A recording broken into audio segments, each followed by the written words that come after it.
Chapter 49, The Drafting Job.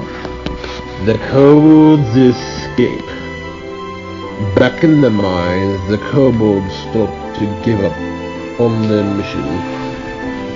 Having worked for the goblins had proved to be a trying experience, and the kobolds were getting quite fed up with this. The mining for scrap metal had been quite nasty on their skin and was quite tiring work. The kobolds had been worked by the goblins from sunrise to the sunset. This gave the kobolds no time to do anything other than sleep and work. Plus, with all the exits being boarded up, makes such a pursuit impossible to even leave. Over time, the kobolds got so burned out and were severely slacking on their duties. When this happened, the goblins would beat the kobolds with a metal rod. On one occasion, one kobold had enough, and when the goblin raised the metal rod, he ripped it from the goblin's hand and whacked the rod at the goblin and hit it that his head was knocked right off in quite a gruesome fashion. After this attack, the goblins held a council that with all the other kobolds in attendance, Selwyn, being a sneaky goblin, discreetly departs the trial and searches the goblins' private headquarters. Selwyn finds a set of spare keys and intuits that he should hold on to them for now. When Selwyn returns, he finds the head goblin saying to the kobolds that they had provided work and shelter, and this is how the goblins are repaid. The goblin explains that the head of the goblin knocked off can be fixed, even though a goblin will never be the same again. Within the next few weeks, the time for the offspring fair had come, for they had an open house to advertise whatever nasty devices they are selling. This fair takes place in some remote location, away from the prying eyes of Mr. Vance.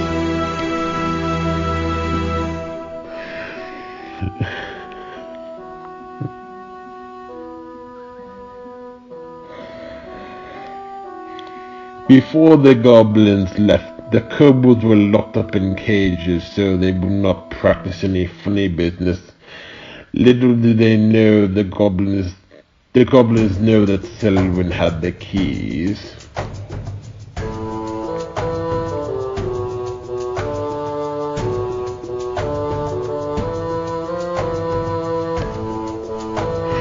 Okay. The day had come when the goblins left, and the escape began once the kobolds knew for sure all the goblins departed. Selwyn unlocked the cage, and then locked everyone else out. And unlocked everyone, I should say. The kobolds who had been on trial asked Selwyn how he found the keys. Selwyn explained that this was all thanks to his trial, that he was able to sneak out and look. After they got out of the cage, the kobolds searched for secret quarters of the goblins and found many of the torture weapons they had left behind. The kobolds used these torture devices to break those sealed exits and deported the goblins' territory. The kobolds broke out and found their way out of the territory. Being that the kobolds had learned to navigate the darkness, they had no problem in traversing through dark pitched regions. This made the kobolds greatly appreciate the time in those caves between Iglesios and Heteria. The kobolds were looking quite forward to getting out of these mines and returning to the Londinium, while Ion is anticipating seeing Rivka and Harmony again. Sorry, buddy. To the kobold's surprise, they found a cave leading to a secret tower out of the mines. This secret tower had a great view of the mines, and this gave them a chance to observe where the goblins had settlements and where the safe places of travel were. The kobold's plan was just to get out of these mines and never return. By this time, the neighbor had been so utterly tormenting that they had lost all interest in even looking for the ruby lion. For the kobolds, they thought finding the lion in these mines was like looking for a needle in a haystack. While in the tower, the kobolds got quite a view of the goblins' territory where they were held hostage at. One day while in the tower, the kobolds heard a familiar scream, which they recognized from a goblin. This goblin shouted that the slaves were gone. The goblin demanded to know who was in charge of the keys. After he found out that the cages were all unlocked. When the goblin found out, this goblin in charge of the keys was beaten with a metal rod. After a friend of the key holder saw the goblin attacking this friend started beating the attacking goblin. Then this fight ended up turning into an outright brawl, and many goblins are killed in the fight. Only 4 goblins remained, and they blamed the kobold's departure for the loss in numbers.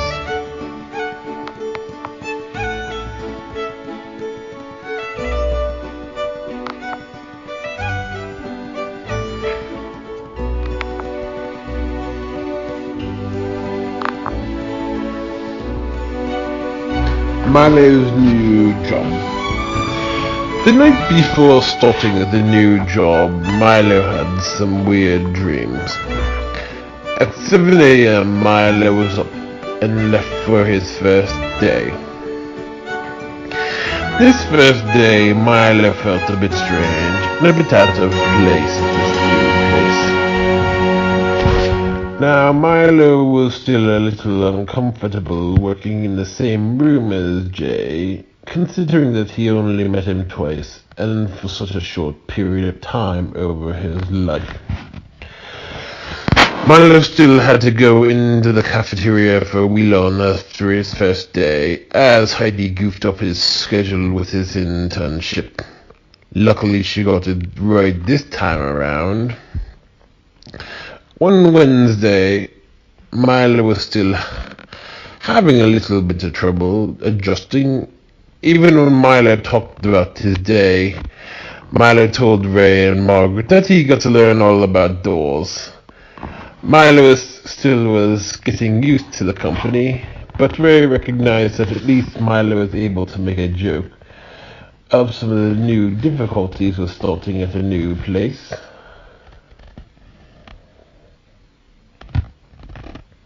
Milo still worked at the Wheeling College on his days off.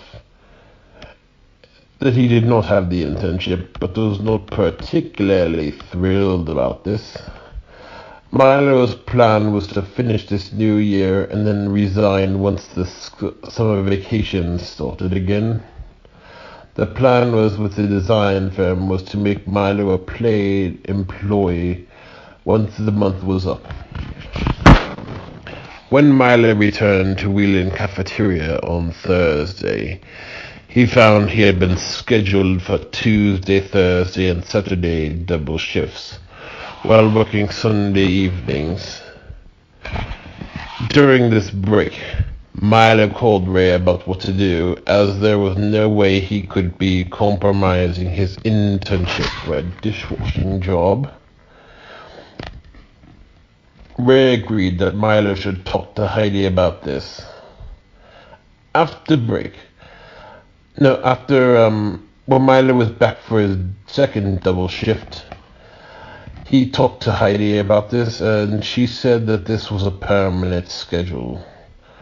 All Heidi really did was keep the same hours for Milo, and explained that she could not, and Milo tried to explain that he could not be working this many hours at a cafeteria with an internship. Milo explained that he could not work 3 double shifts a week as he had an internship. Heidi refused to budge, and she said that they paid for his drug test. Now Heidi was not one to care much about the workers, and had a very standoffish attitude. Milo was pretty angry about this, as he knew his only choices were to demand they cut his hours back in accommodation with the internship, or he would resign. That night Margaret and Ray agreed with Milo, as they knew that working this many hours dishwashing could keep him unrested for something so important like the design firm known as Great Lake Home Design and Building Supplies. Now Ray thought that Heidi was acting completely stupid about referencing that drug test that Milo did not even care to have in the first place. Well, he had to go for it anyways, but it was not exactly like some gift.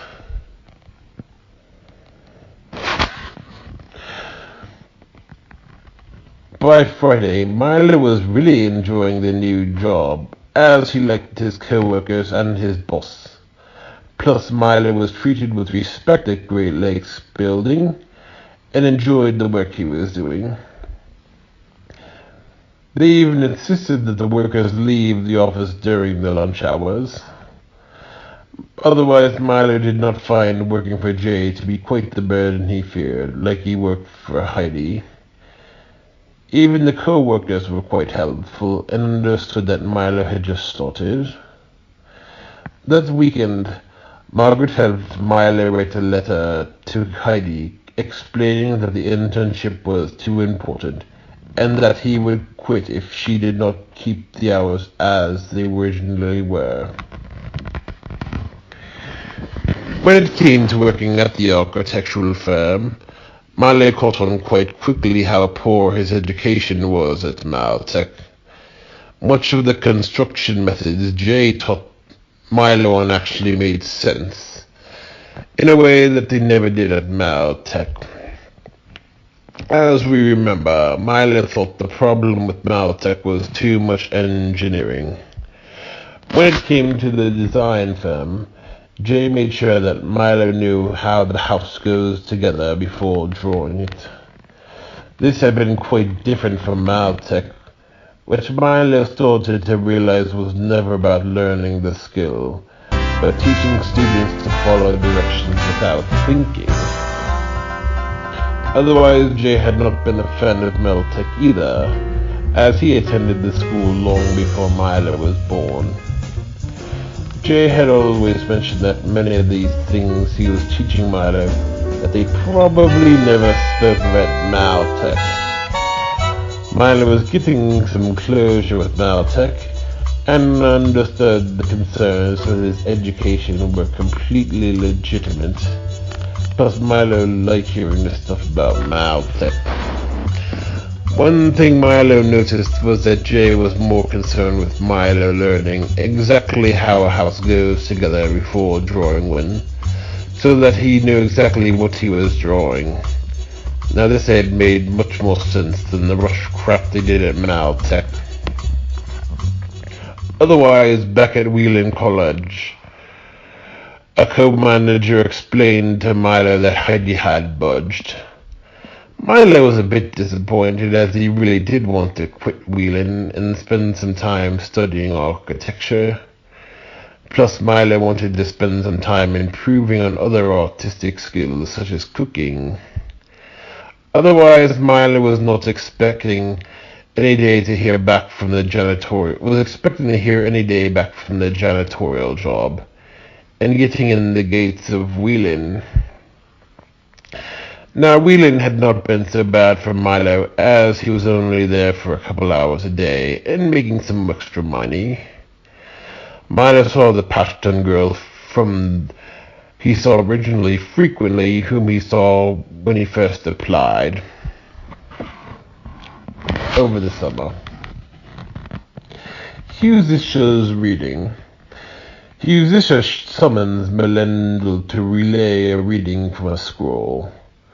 The scroll that Hugh's read was the scroll that recorded the vision of the Pigman, the 9/11 memorial, the Tetragrammaton, and the hymn Now We Remain. Hugh's recounts the time that the chorus moved and its overall essence of betrayal and uncertainty. Hugh's then goes on to explain the harvest that came to pass 2 years later. Melendel explains that his charge got a better job, but Hugh's explains that it is something even greater at the hands of VIII. According to Hugh's the wounds that Yoriyama had seen reopen will be truly healed and not merely covered up, but healed in a way that no scar will remain. Hugh's then asked Melendel to notify the charge of this news. Hugh's also relays this vision he had of a structure resembling the Ministry of Magic from Harry Potter. Hugh's suggests to Melendel that this vision is made public. The Ruby Lion. Frankly, the kobolds had been a bit horrified about what they had seen from the tower, but had been relieved that the goblins had been greatly reduced in number. Back in the mine trenches, the kobolds had been walking in circles, looking for an exit, but had no such luck. By this time, the kobolds had just wanted to get out of these horrible trenches, and wanted to get back to Londinium, mission accomplished or not. Frankly, the miners had just been frustrating.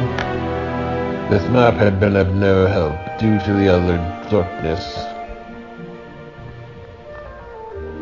One day, while wandering, Iowanes found a trench, and had this great feeling about this place. Something seemed so utterly familiar to Iowanes. Iowanes looked around the whole trench area, and noticed an overlook that had been quite familiar, but he could not figure out where it had come from. Iowanes traveled through this trench, and saw this bright red light, and began to follow it. After some walking, Iowanes came across a bright and beautiful ruby statue of a lion. Iowanes knew that there was something important about this lion, but could not remember. Iowanes took the lion and brought it to the kobolds to see if they knew. Eusephus immediately recognized the ruby lion as the artifact they were to retrieve. At this moment, Iowanes anticipated seeing Rivka and Harmony very, very soon. There was still the problem that the kobolds were stuck in the trenches with no way to get out. For most of this mission, the kobolds made sure they steered clear away from any goblin territories, should they come across any remaining goblins. Now the kobolds knew quite well that the goblins would be less than happy to see them after the escape and decimation of their population. Iowanes remembered how the bright light and the overlook above he thought were so familiar had been the very overlook they saw when they were anticipating their return to Heteria. Valentine's Day weekend. 2 Saturdays later, Milo, Salvatore, Johnny, Rob, and a Filantino friend Rick got wings at sight upon renowned restaurant and bar. This bar was actually next door to the art studio Milo and Lydia took lessons at years back, and saw Amira and Roshanak for 2 sessions. Rick was actually Milo's second grade teacher, Mrs. Sprinter's husband. Milo told Rick all about the new internship with a design firm. Rick mentioned Mrs. Sprinter having showed him many of the pictures Milo drew back when he was in 2nd grade. On Saturday night, Margaret gave Milo some candy for Valentine's Day, along with some stuff for Ray. That Sunday while working, Milo thought of listening to the rosary he had not listened to since before starting at VIII College over the summer. Milo thought this may help calm his overthinking mind.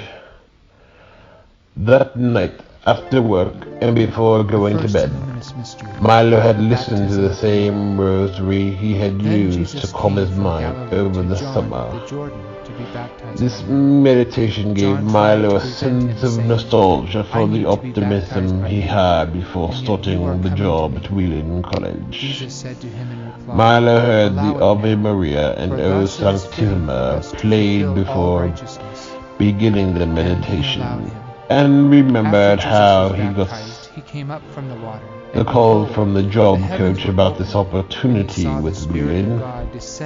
Milo only listened to the first luminous mystery, which had the hymn "Come to the Water" at the end, by John Foley. Our Father, who art in heaven, hallowed be thy name. Milo had really wished things would just have worked out at the cafeteria job, and that he accomplished what he came to accomplish. Not to mention this, he was nostalgic for that hope he had, that for a brief minute he could have seen Amira. But it was just didn't seem meant to be. Blessed art thou among women, and blessed is the fruit of thy womb. On Tuesday night before Ash Wednesday, Milo had his standard shift and had been on break. Milo was looking around and saw how all the students seemed full of potential and optimism. Milo feared that he used it all up, and that he was way too old to be to dwell on silly dreams. Milo remembered how he used up the last of his potential that summer when he listened to that rosary, hoping to somehow find complete sense of belonging like he had back in high school. All of a sudden, Milo saw this great potential and a sense of youthfulness he feared had long outgrown. Milo got this glorious picture in his head of this beautiful atrium resembling an office full of beautiful plants, going into some room of somewhere he did not know. This picture bore some resemblance to the level in Harry Potter Legos years 5 to 7 in the Ministry of Magic level. This also reminded Milo of a grotto shrine in a church he attended over Christmas break for the Feast of Mary Mother of God. This was right before New Year's. Milo interpreted this to mean that he would soon be getting offered the job with the janitorial services, and finally get to enter into the walls of VIII College, and finally get to see Amira after so many years. Hail Mary, full of grace, the Lord is with thee. On Ash Wednesday in church, there was an announcement at the intercessions that Father Sobieski had passed away. Father Sobieski was just turned 90 and had been in declining health for the past year. On Friday, after working at the Great Lakes Farm, the Biancatellis went over to St. Timothy's, as Father Sobieski was being laid out in that church. This is kind of a popular thing, for some reason priests are always laid out in churches. The funeral was to be held the next day. Both Aunt Michelle and Johnny attended, as Johnny had been good friends with Father Sobieski. That night, Aunt Michelle invited Milo over for Palentimate. Aunt Michelle told Milo how they sang the song Ve Regina, which Milo remembered being chanted on his rosary CD as the final prayer. Now Milo knew that the rosary was not supposed to be used as a form of intercession, or somehow a prayer would be answered just because they said Hail Marys 10 times. Milo knew it was more just for, meditational purposes. Lance's shame. Over this time, Brutus takes charge and sets to work straightening everything perfectly out and seals the whole wiggle room. With Brutus back in power, he is ready to impose order, as he knows the mortals are quite fearful thanks to the accuser. As it is, Brutus still has quite some difficulties due to the establishment of the show Doug. At this point, Brutus puts a ban on any fantasy, including Once Upon a Time, House of Anubis, Buffy the Vampire Slayer, and Angel. Brutus does allow for wholesome family television shows, except for Good Luck Charlie and The Simpsons. By this time, Lance started to see how incompetent he was as a purebody, and the massive mess he made. On a few occasions, Lance blamed himself for the release of the Timoras. Liam explained that Lance was partially responsible, but this release would have happened whether or not he screwed up so badly or not. Liam explains that there are many factors that went into the release of the Timoras, and it is a much bigger than some insignificant lack of judgment. Lance then talks about how Brutus is behaving and tries to reset order. Lance had heard Brutus pounding away, working real hard, like he had some great mess to clean up. Liam explains that Brutus is a melodramatic nutjob, and is clearly not ready to be a sin exit. Liam explains that if Lance was responsible for the release of the Timoras, Brutus will be the one responsible for the release of the Deploros.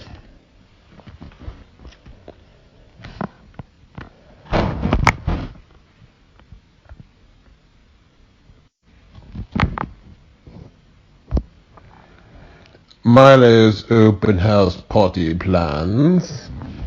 By this time, Milo was starting to realize that the janitor service would not be calling him back, and he found out they would not need the janitorial service until the summer. Now that Milo knew this would be pointless, Milo then decided that it would be quite pointless to be working at Wheeling when Amira would be done with school for the next year, and possibly for good. Otherwise, Milo started thinking that he was down on his luck. Not that Milo was totally unlucky, as he was still working at Great Lakes. By this time, Milo got hired as an official employee after Joel came by to see what Milo had learned.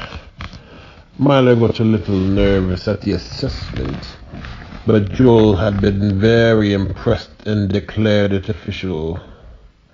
Actually, they were planning on hiring Milo all along and just wanted to make one final check to see that he had the potential to work at this place. One night, Milo had a dream that he is staying at Aunt Diane's as a small child. Milo is playing the game Super Mario Land 2 6 at golden coins. Aunt Diane comes into the room and shows Milo a secret level before the space level involving flying over the ocean and watching some dolphins swimming in the ocean from the sky. Milo saw the dream as meaning some ascent from the bounds of the cafeteria job and into the campus. That day, Salvatore made some deliveries at VIII, and Milo joined him. They first stopped at Aunt Diane's for a delivery, but she had been away from her desk. Then they went over to the science hall, where Milo suspected that Amira would have her classes. Frankly, the science hall had not lived up to Milo's expectations, as the picture in his head that night before the 4th of July. Not to mention the hall smelled like Sosawega Science Hall, he remembered. It seemed like a lot of colleges for some reason all have that same smell to them. A few days later, Milo then remembered how he and Salvatore talked about opening a food truck just that previous summer. Then Milo got thinking that he would do an open house with his supposed food truck. Milo named the supposed business Pongola's Pizza, as he had just seen 101 Dalmatians, the original cartoon on television, a few nights ago. Milo then made a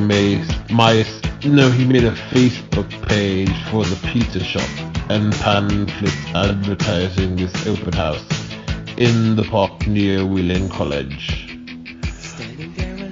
These pamphlets had pictures of a dog who looked like Ginny and the Leaning Tower of Pizza. Literally, it was a Leaning Tower of Pizza, okay? Over that week, Milo got Ray's recipe for meatballs, sauce, and pizza bread. Actually, the sauce and meatballs recipe were originally Grandma Rosa's recipes. Ray had not known why Milo really wanted these recipes and was a bit suspicious. Milo put some pamphlets in front of the cafeteria menus one Tuesday, which was before Holy Week. One Thursday before Holy Week break, Milo left his shift on time, but left some of his other co-workers hanging. Frankly, Milo did not care, as the dishwashers that day had always taken long breaks, leaving him to do most of the work. Milo quickly bounced off, went to his car, and took the pamphlets. Milo first walked over to the science center and went over to various seating areas and placed a few pamphlets around. Milo then placed some pamphlets on the display carts in the student center. This center is adjacent to the cafeteria. When Milo got back for his final shift of the day, another dishwasher complained to him that they were working till 4 p.m. in a real serious tone. Milo knew that's what this was all about, and he apologized. While on that shift, Milo discreetly placed some more pamphlets on a rack that holds the menu for the cafeteria food. In fact, Milo put the Pongola's pamphlet right over the cafeteria food, the portable menus. Billis and Victoria return. Billis and Victoria requested a private meeting with Daniel, Oscar, and Alexander.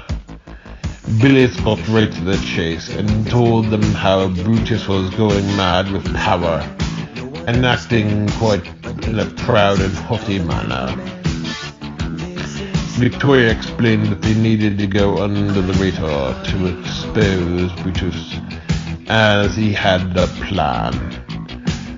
Victoria then summoned the comparisons of Ron Paul and C.S. Lewis who got their full endorsements. Daniel asked Victoria exactly what this plan was.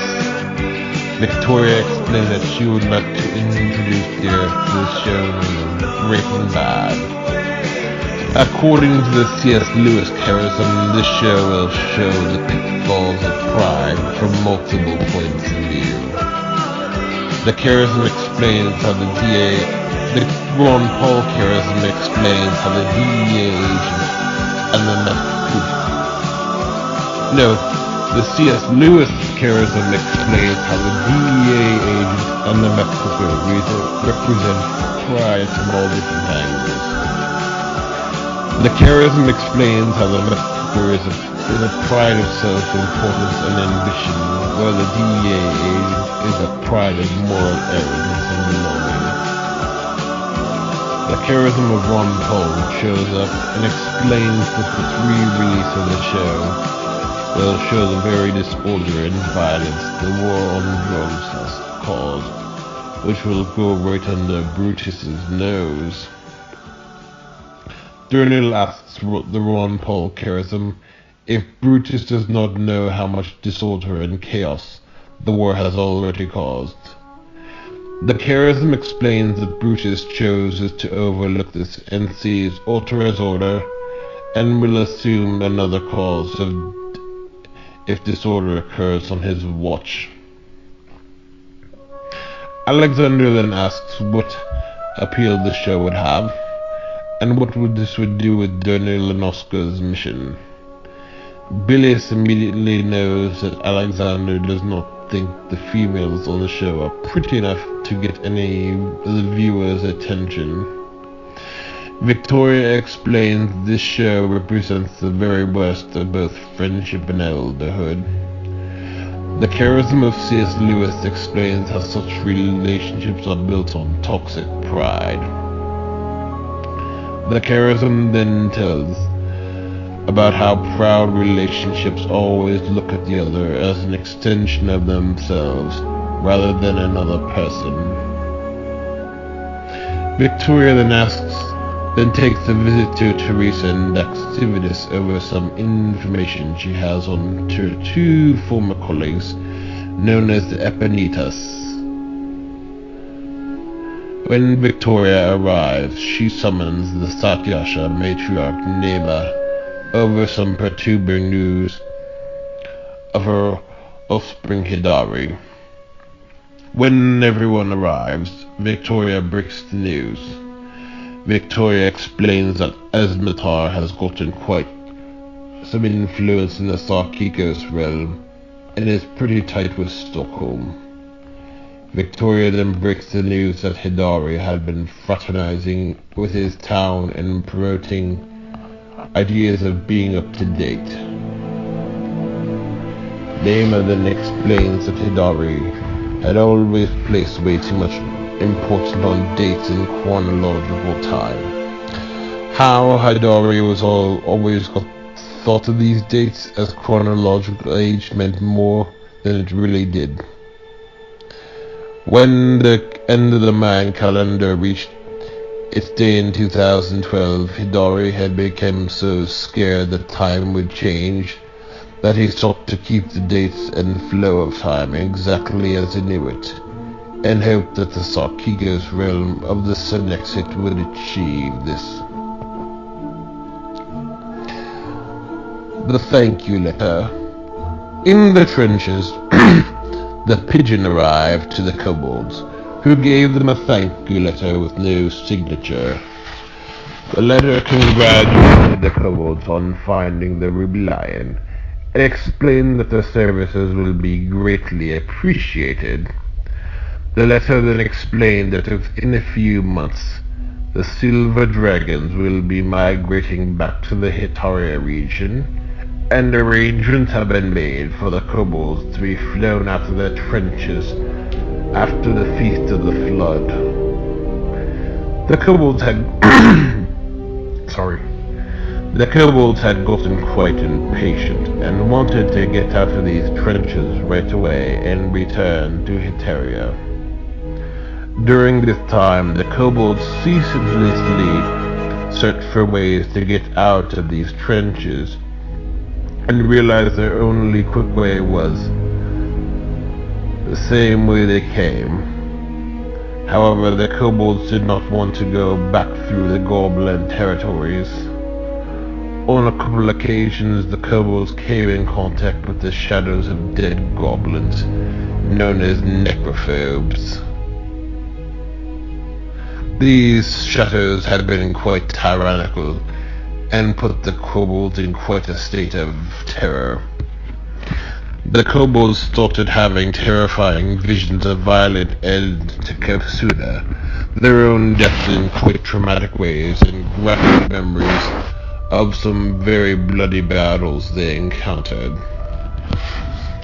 Otherwise, the kobolds started becoming tormented by the traumatic memories from the battle with the trolls in the mountains, and had nasty flashbacks to the sightings of rough battles in the desert, such as with Hagibad the ogre. One afternoon, which would be around the Feast of the Flood, the kobolds heard this peaceful bird song, and the shadows were cast out of them. This year the kobolds decided to hold the festivities in the trenches, as they had no threats from the goblins.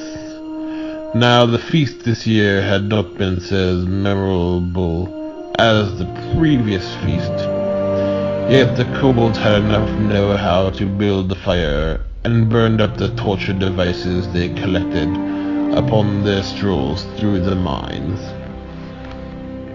Now the remaining goblins had not known about the destruction of their torture devices, and the kobolds thought it better not to tell them, lest they taunt their major defeat. Final preparations. On the Saturday before Palm Sunday, Milo and Salvatore went to International Night at VIII Sports Arena. Before the event, Milo went to St. James Cathedral for Mass, as this was the closest church to Whelan.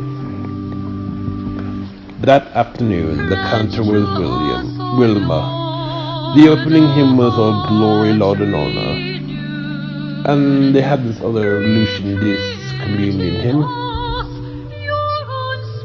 As for the International Night, this had not been so impressive. Milo did not see anyone familiar who ate in the dining hall during his shifts, neither Parvati, Pashangrel, or Amira. Milo did see one of the co-managers delivering some drinks. As for the food, this had been pretty disappointing. Basically all just a bunch of generic crap. That's like nobody knows other countries even eat, just to get some type of extra credit points. Before Holy Week break, Milo found out that his pamphlets had been removed from the dining hall menu rack. Milo placed a note explaining that they were not to remove pamphlets. Otherwise, Milo's Pangolo Facebook page had only gotten 3 likes so far. Milo suspected that students found them in the science hall, as the likes all came from science majors. That Holy Week, Milo went to church on Holy Thursday, Good Friday, Holy Saturday, and Easter Sunday. Milo started to anticipate the Triduum, as his memories from the weekend in New York, and his memories of the weekend from New York City.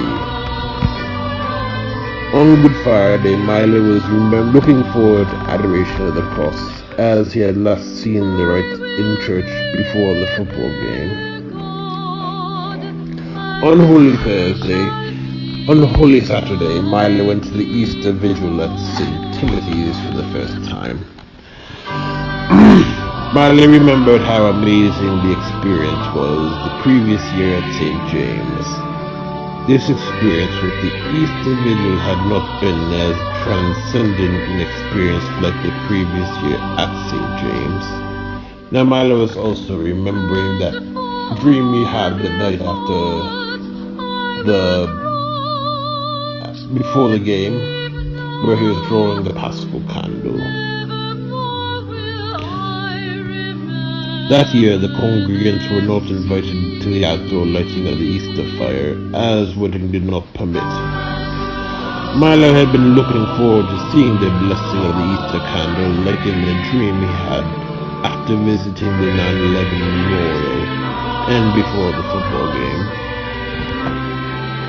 Plus the deacon chanted the light of Christ incorrectly. Then Father Warburton approached the pulpit and sang the Exalted.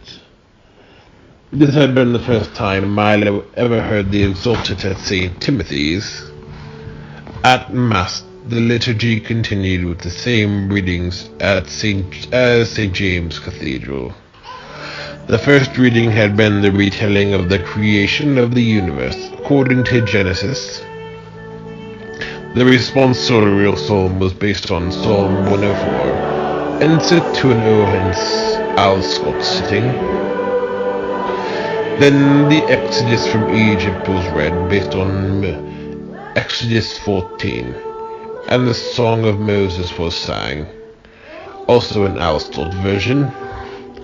The final responsorial psalm was Isaiah 12, not really a responsorial psalm, but also based on an Al Scott sitting. At Mass, there had been two keyboardists, with Miriam playing the piano and this older man playing the organ. At St. Timothy's, the organ renovation had just been completed. Then the Mass continued as normal, with the offertory hymn, the Litany of the Saints, and the communion hymns Christ Be Our Light. The ending hymn was Jesus Christ is Risen Today, like the Easter Vigil previously at St. James. 2 weeks after Easter, Milo took Thursday off from Wheeling College and shopped for ingredients to make pizza for his open house. Milo bought some mozzarella, prosciutto, rolls, sopressata, mortadella, and some pepperoni for his great open house. Milo and Salvatore planned on having the open house in 2 Saturdays. One Monday before the plans to set up, Salvatore was supposed to come over Monday evening to go over the schedule for the open house. The plan was to have the cookout in the park not too far from Wheeling College. Unfortunately, Salvatore did not show up without explanation. Milo was pretty mad about this and really wanted to get this done. Salvatore then explained that he would be out of town for a chess tournament Johnny was in, but would be back in time for the open house. Otherwise, Salvatore did no work for the open house whatsoever. One Thursday later, Milo took another afternoon off. Milo then got annoyed with Ray as he had some notices put up in the student center to announce the upcoming open house.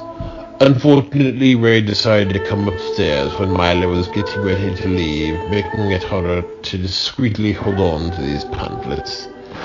Then Milo realized he was running late, and Ray decided that he was going to drive Milo down. As he got a later start with Ray upstairs when he was trying to leave the street. Milo then was pretty annoyed by this and Ray was wondering why Milo was so annoyed with the job so far. Otherwise, Milo took another Thursday evening shift off so he could do some more shopping. Unfortunately, Milo's car broke down and he had to call Ray in order to get it picked up. Margaret and Ray wanted to know why Milo was out of work so early, and they explained he took some time off. Margaret was not so happy with Milo for taking 2 Thursdays off in a row. Otherwise, Milo was getting frustrated about Ray and Margaret always being around so often. and made it harder for him being able to speak. Then Milo found out that Ray had cooked up some meatballs Milo froze for the open house. Milo got really mad about this, as he did not want to explain why. Milo then slipped out that the meatballs were for an open house on Saturday. Ray started asking Milo what this was all about. Milo then explained that he was making pizza for an open house for his potential food truck, and was going to have a cookout with Salvatore. Ray explained that Salvatore did not seem to be contributing anything, and wanted to know the real reason this was so important to Milo.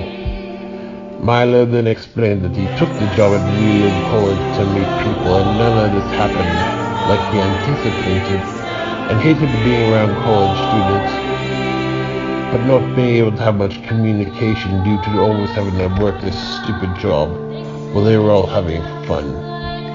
Milo then rants about how he has to be around riffraff in the dish room while he should be out with the college students. Milo then explains that people like Heidi were not gonna let him make friends on his work time, that he would have to do something himself, and this was the real reason he set up the open house. Ray called the idea silly and assumed that he was trying to find a back door to meet people through cooking for them. Milo got a bit annoyed with Ray for suggesting that he do a family party to test his food. Milo complained that it was just another family party with nothing new. Ray said he would rather cook for his family than some strangers. Frankly, Milo just wanted some belonging, and got this idea that students at Wheeling were a more fun bunch, and living a life that he never got to have. Milo had only seen school being fun for students, as they were always in the dining hall when he saw them, but really never saw how much studying they had to do for classes. That night, Milo was still very angry about this. He had felt like God had betrayed him. He recalled how just the previous summer all the signs were present that this job was going to let him see Amira. Milo thought about how coincidental all the memories of the times when he had seen Amira after long period of time just so happened to be present when he was applying for this job to see Amira again. Plus Milo remembered that experience in the dining hall before Ash Wednesday. Milo had seen the youthfulness of the students and feared that he was past that youthful spirit. Besides seeing Amira, he also wanted to meet the charged Parvati and this Pashtun girl. Milo knew the Pashtun girl sort of knew Amira, and may have some good things to say about his open house. All this Milo felt was a cruel prank, reminding him of what he could never have and missed out on. Milo accused God of working for corporate America, and knew he could get Milo to do this garbage job at the cafeteria if he thought he could see Amira again. Arrival of the Silver Dragons. Within the last days, the kobolds were ready to get out of the trenches, as it was becoming quite hot in the area, and the remaining goblins were constantly traveling outside their territory. Now the goblins remaining knew that their torture devices had been destroyed, and for a cause to celebrate a feast they considered a dishonor to their kind. One starry evening, the Silver Dragons, arrived in the trenches right on time, and took the kobolds back to the oasis they started off at. Back at the oasis, the kobolds found Yuriyama waiting for them. Yuriyama explained that the Londinium has become a very different place since they left. Yuriyama explained that Eteria had been taken over by Gam Soiled, and Londinium ministry has fallen. Yuriyama explained that there had been a great immigration of many residents from Londinium into the lands of Iglesios. Yuriyama then explained that Londinium has become a depressed region, and Grand Soil was succeeding. Yuriyama gave the kobolds the task to rescue the residents of Iglesios, who had been sucked into their society. Before leaving, the kobolds returned to Garnish in order to return the ruby lion to the Garnish elders. When they arrive in Garnish, the kobolds are welcomed back with great cheers. The Garnish residents hailed the kobolds as the goblin crushers and how they were now free. The kobolds then headed over to the Garnish headquarters to meet with the elder. When they arrived, the elder had asked how the mission went, and they looked pretty glum. Ioannis handed over the ruby lion to the elder, who quickly froze. The elder then declares that the kobolds did it! The elder was thrilled that the kobolds achieved this task, and promised they were welcome in Garnish anytime, and could cross any time they wanted. Ioannis glumly explained that they had one more mission in Iglesios. The elder grimly told Ioannis that he was sorry to hear this.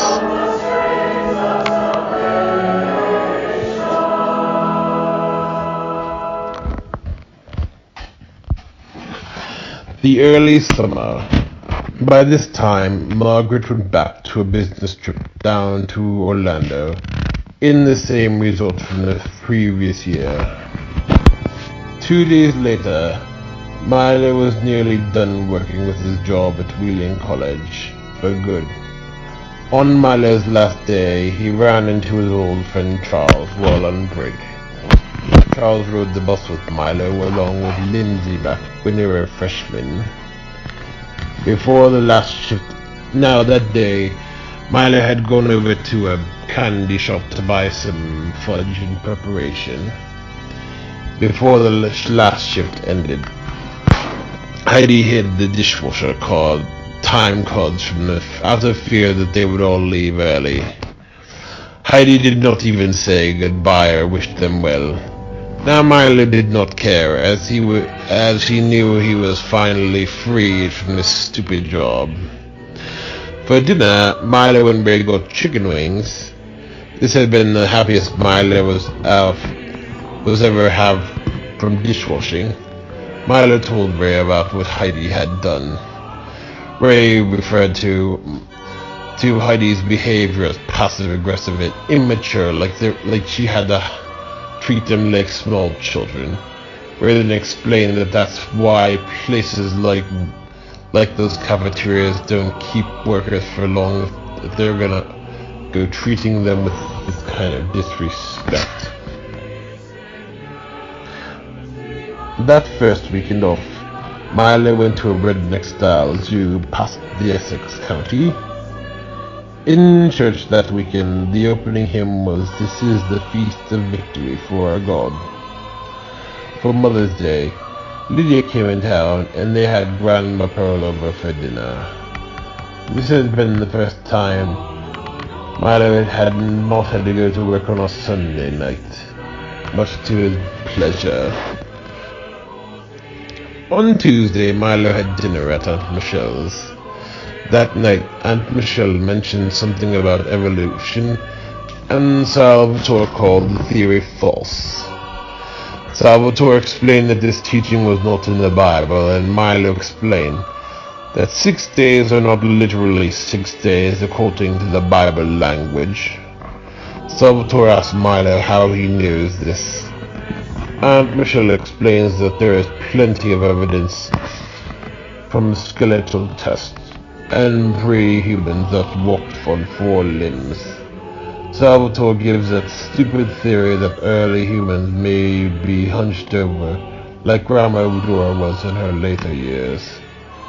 Salvatore then tells Aunt Michelle in a self-righteous tone that he would rather trust in the Bible account than anything science says. Milo started understanding why Salvatore had gotten into homophobia a few months ago.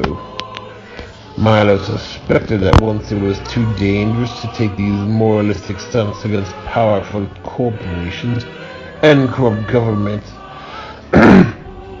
that he would change his moralistic stances to this new form of religiosity, since he could be supported by some supposed angry and all-powerful god. No, some all-powerful Zeus, I should say, not God.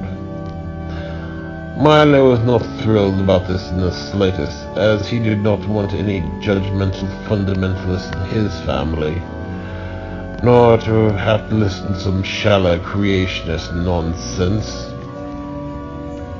Milo knew that the whole account of Adam and Eve was not to tell of some scientific truth, but a paradise lost archetype of how human lost their innocence. A few weeks later, Milo, Johnny, and Salvatore went to the Asian festival. This festival took place at a facility on the Seawooden campus.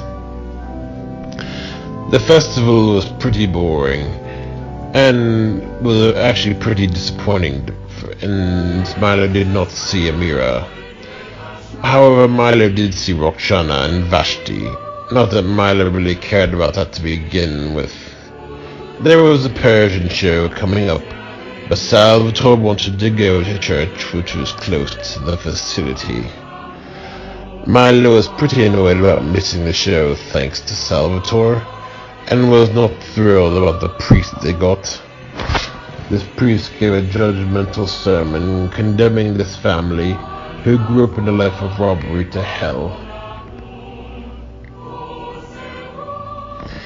Bilius and Merryweather and Jebediah's return. Melendel had still been troubled, knowing that he had to open old wounds from his charge, which proved to be more difficult to heal. Melendel also knew that his charge had been getting annoyed with the cousin, who was in charge of Jebediah's. Melendel summoned a meeting with Jebediah, Bilius, and Merryweather, like he had done so many years back. Melendel explains what had happened. Jebediah explained that his charge, in states of stress, has loyalty to others based on surface similarities. Merryweather reminds Melendel of how he sees much of his cousin in him, while Bilius reminds Melendel of how much he sees in Melendel's charge. Merryweather and Bilius explain that both charges saw Kikos have been dominating. Merryweather tells of the cousin saw Kikos, which when confronting pain turns into barking dogs trying to fix problems. Merryweather then goes back to times when the cousin accidentally injured his brother, and went on his mission to want to destroy all things offensive, and resorted to being politically correct watching when he could not eliminate all forms of offensiveness. Over time, the cousin experienced a tyrannical manager at the water park he worked at, and got a job at a grocery store in an olive bar, with an obnoxious manager full of store spirit, and a repressive job in data entry. He found that non-offensiveness was no longer so comfortable, and became zealous on his opposition to any forms of authority, particularly corporations. When this resistance against corporate powers proved to be too risky, and starting a business proved to be uncomfortable, the charge had got to the point of resorting to a zeal for religious piety, and tries to impose this on others. Bilius explains what happened with Melendel's charge. Bilius explains that the charge for the first time experienced utter powerlessness at the tech school. The charge's can-do demeanor was no longer working out so well, and he sought to know exactly the source of this loss of power. The charge first thought the powerlessness came from the secular, and got these ideas that religion held the secrets to self-empowerment.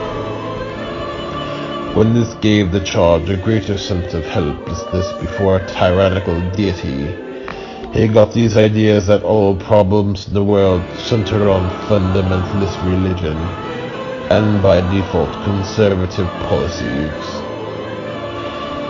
Milo did extensive research and pointed to cases of fundamentalism being violent in the past, such as the Crusades, Salem witch trials, 30 Years' War, and the attacks on the Twin Towers.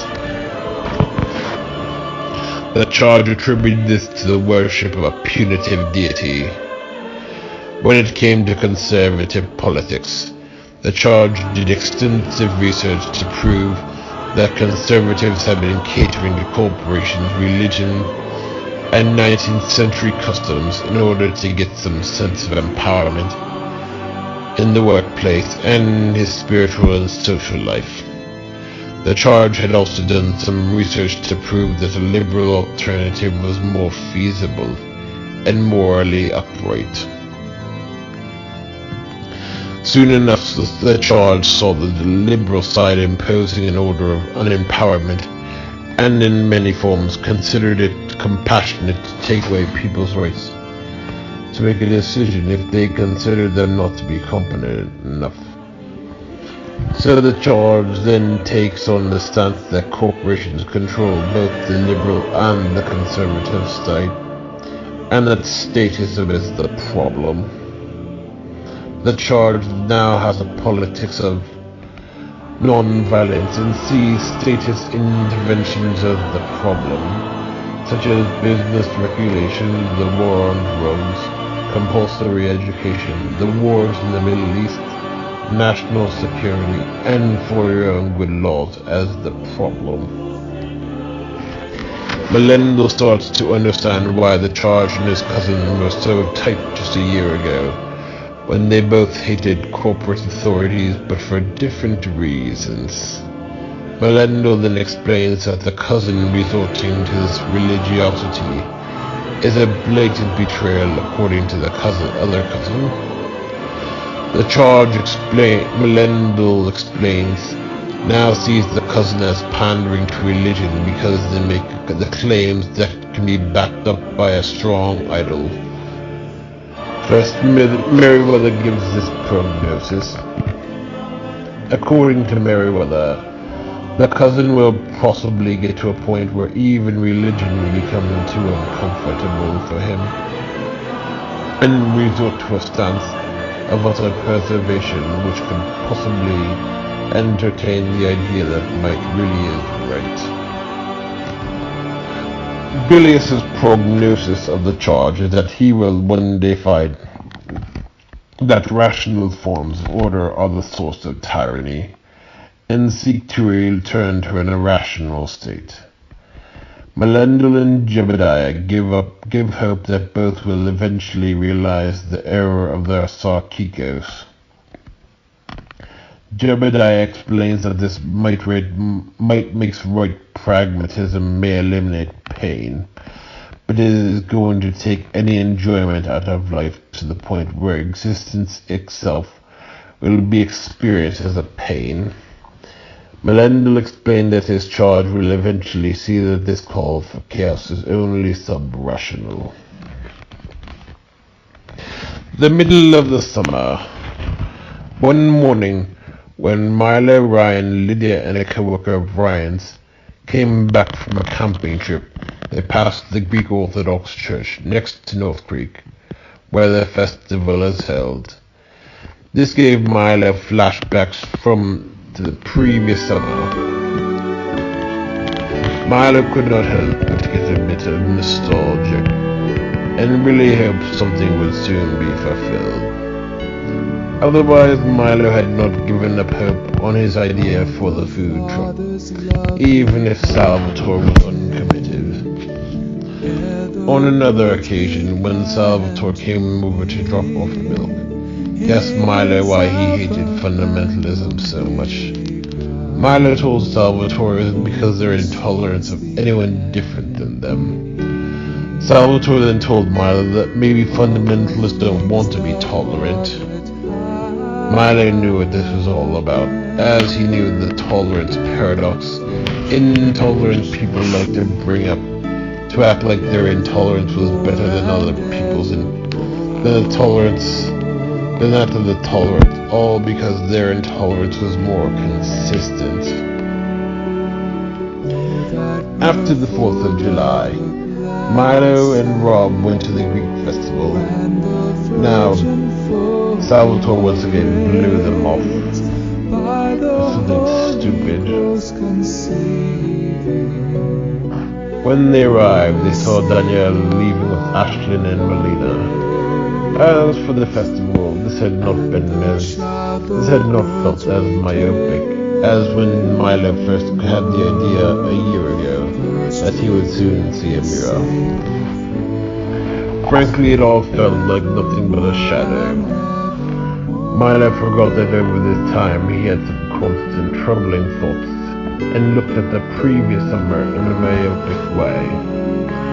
Otherwise, Milo thought a lot about the summer before starting 10th grade, which for some reason reminded him quite a bit of the previous summer. Possibly that one hymn of the Father's love begotten had done it for him.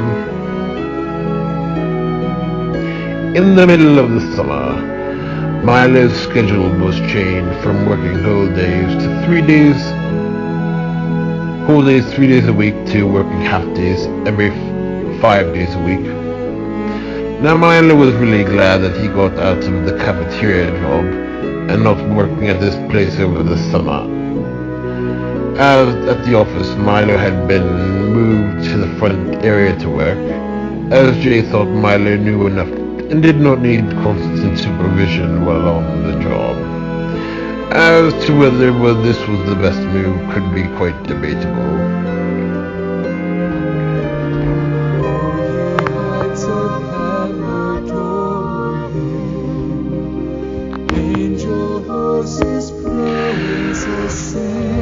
Pandora's cat vision and Yuriyama's last orb. Meanwhile, Pandora has this strange vision of a puppy being picked up and whimpering about leaving her first home.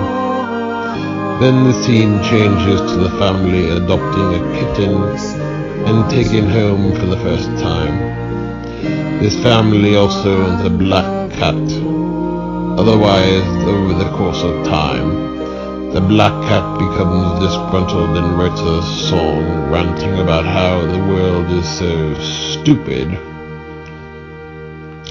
The kitten becomes fearful of the world and writes a song about how scary the world is. Then the kitten is kidnapped by some creeper who stalks cats and keeps them locked up in his trailer. The owner and the black cat go on a mission to rescue the kitten. The black cat helps its owner find the creeper's trailer and rescues the kitten after the creeper catches him.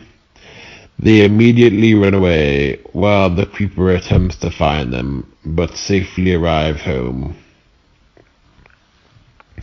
Back at the Oracle, Yuriyama comes across a fearsome vision, which started off with some friends riding on the Small World ride at Disney World, and then it transforms into a hospital-themed ride. Then one of the riders is teleported to an airport hospital after someone has been shot.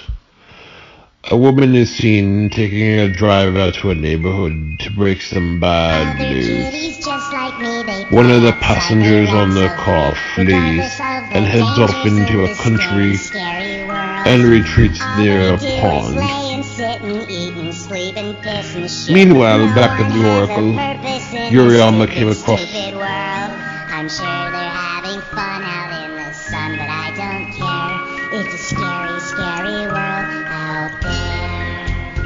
Uriel had summoned Therese and Daxilus back to the Akashic Hall of Prophecies to show them the visions. Therese explains that she had known of the days the cords between the home community and the Sarkis community were disappearing. Therese explains that those stuck in the community are now even more unable to run from the terrors that are now besettling this realm, thanks to Stockholm, the Kronos, Esmetar, and Hedari. Soon enough, the Pandora shows up and explains her vision of the cat. It explains that this was the last straw for any allegiance to the Sarkis realm. Pandora insists that the community sees the vision, and that it happened immediately. Pandora explains that the only way to return to this point is to confront what had been lost. Pandora explains that many in the Sarkis realm had chosen to deny their loss, and cannot seem to grieve over what they had lost. Instead, those in the Sarkis community have chosen the path of anger and resentment over their state of unbelonging. Around the same time, Melendel schedules a meeting with Brutus, Lance, and Liam over this new plan. Melendel explained how his charge had been bogged down from the war due to the necrogen known as Durglin, who had been casting tidings of staleness upon him. Melendel explained how his charge had some unpleasant flashbacks to his kindergarten years, which he traced back to the time when his great-grandfather had passed away. Lance explained that this charge never even knew his great-grandfather, or even understood what was going on at the time. Melendel explained that this was the first blown memory the charge had with Durglin, when his essence still remained in the apartment after the mother and grandmother brought him to search for the will. Melendel explained that this plan he had set up to make sure the charge confronts all the places where the remains of Durglin still resided. Melendel grimly explains that this will not be the most ideal way to see these places. Around this time, the anagrammatron Axelrod returns to offer assistance. Axelrod reminded Melendel that there were still 3 deaths in his charge, and a 4th having been discovered having fraternized with the parasite offspring. Axelrod explained how the parasite offspring had given his bitter rumorous Erica this task of announcing a curse against the 2 charges. The parasite then rewarded this bitter rumorous with custody of the fate Hubertigi. Melendel had remembered something about this. Melendel knew that this Erica did not get much attention in school and sought to get attention through making up stories to the teacher about how other students did so and so. This rumor wanted to target Milo after a survey was done by several different students, and it was said that these 2 were the most compatible. The rumors did not really even like the charge, but just hoped to get his attention through telling him that he and the other girls were too incompatible. Axelrod explained that this rumorist was still unable to force the charge to fall in love with her, even if she did not possess the fate. Now the fate had no power to force one to fall in love with another, and the charge was somewhat equipped for this monster to begin with. With this, the rumorist was quite bitter, as she still had not been able to control the charge and plotted a curse that would unleash Durglin. The end of the summer. During the summer, Milo went to Soak City, which gave him flashbacks to the summer before seeing Amira in high school, when he and Salvatore ditched Matt for being a lousy host. Otherwise, Emma got married that summer, shortly before Milo's birthday. As for the rest of the summer, Salvatore seemed to still be in his fundamentalist stage. After the wedding, Salvatore was over at the Bianca Club to swim.